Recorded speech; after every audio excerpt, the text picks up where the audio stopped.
I used to blank out in exams. Not just once, but multiple times. I would recognize the words, understand the topic maybe, but no matter how hard I tried, I just couldn't pull the answer from my memory.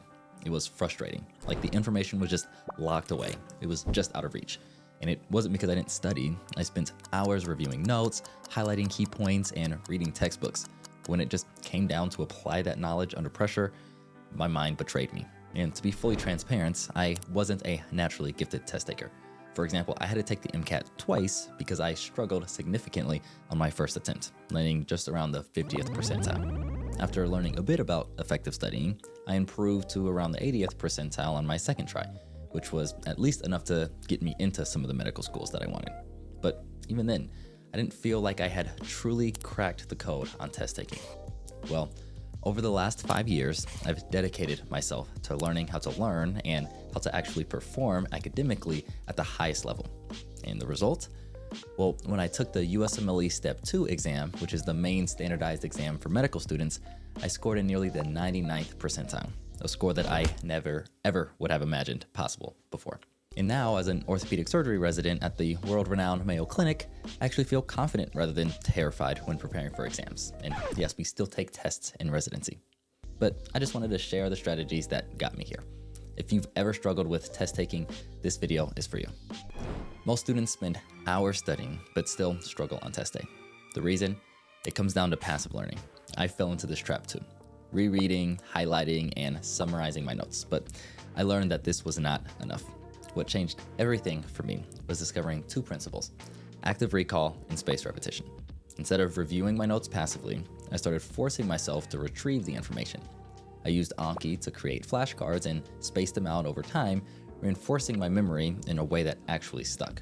And suddenly, I wasn't just recognizing concepts, I was actively recalling them, and that made all of the difference. Another big shift was adopting a question-first approach. Instead of passively reading material, I started with practice questions. This trained my brain to recognize how information is tested and made studying so much more efficient. I used Amboss and UWorld primarily, and I treated every question as a learning opportunity rather than just a question. And finally, I simulated my test conditions. If you only study in a relaxed environment, then your brain may not be prepared for real exam stress. Studies show that practicing under conditions similar to the actual exam improves retention and performance. So I took full-length time practice tests to train my endurance and build confidence under pressure. By mimicking real exam settings, I made sure that my first exposure to test day stress wasn't actually on the day of the exam. Now, one of the biggest mistakes that students make is how, or even if, they review their practice questions. Unfortunately, most students don't get access to their real exams afterwards, so they miss out on a critical learning opportunity. But you can still review your practice questions in a way that's efficient and also transforms your performance. What worked for me was, for every incorrect answer, I would ask myself, 1, did I just misread the question? If I did, I forced myself to slow down in future questions and deliberately read each word carefully.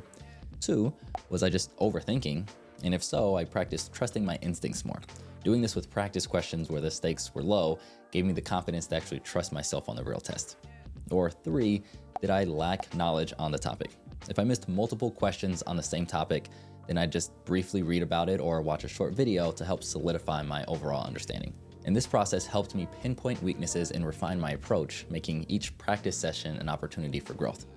If you're someone who is committed to your personal growth, and not just in test taking, but in every aspect of life, this is exactly what I focus on in my newsletter, Weekly Growth. It's completely free, and you can sign up using the link in the description below.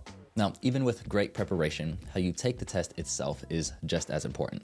One of the biggest game changers for me was how I approached questions, especially those long ones. And if you're in medical school, really all you know is long questions. But I used to get bogged down in these long question stems, reading every word and wasting precious time. But then I started reading the question and answer choices first. This allowed me to recognize what was actually important before diving into the minutia and the details. It seemed like it would slow me down at first, but it actually sped up my test taking significantly. And when I was no longer racing the clock, my stress levels dropped dramatically. And another key strategy is one that I like to call the 2-pass system. During the first pass, you answer all of the easy and medium questions first. If I had to reread the question or wasn't confident, I just marked it and moved on. And the second pass is when you return to these harder ones with fresher eyes and more time. And I actually made a golden rule for myself. If I had to reread a question stem, I marked it and moved on. No exceptions. This prevented me from wasting time and kept my confidence high throughout the exam. And most importantly, it kept my momentum going. The last thing that you want is to get stuck on a question and feel behind on the exam, lose all of your confidence, and then face another tricky question. We have all been there. But by becoming comfortable moving on and coming back later, you'll actually keep that momentum and confidence flowing throughout the entire exam. But what about when those moments of panic do come up? Because we've also all been there. Well, that's where a physiologic sigh can help significantly. Whenever you feel stress creeping in, take 2 deep inhales through your nose, followed by a long exhale.